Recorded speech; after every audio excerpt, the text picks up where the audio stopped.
వరంగల్ జిల్లాలో నకిలీ ఏసీబీ అధికారులు తయారయ్యారు. ఏసీబీ అధికారులమంటూ టోకరా వేశారు.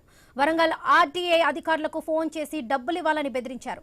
దీంతో 10,20,000 అర్పించుకున్నారు ఎంవీఐలు.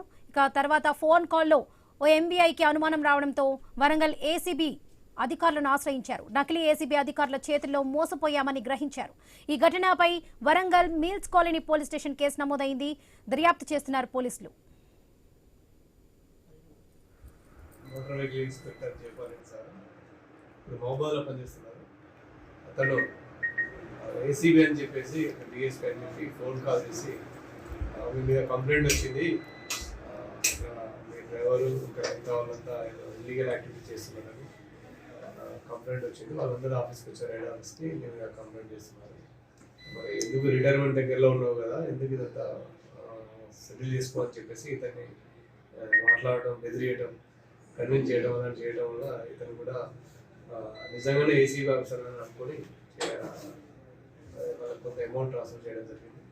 మళ్ళీ అట్లా 3 దఫాలుగా ఇంచుమించు దాదాపు ఒక 10 లక్షల రూపాయల అమౌంట్ని వాళ్ళ డిఫరెంట్ అకౌంట్స్కి ఫోన్పే ప్లస్ అకౌంట్ ట్రాన్స్ఫర్ చేయడం జరిగింది.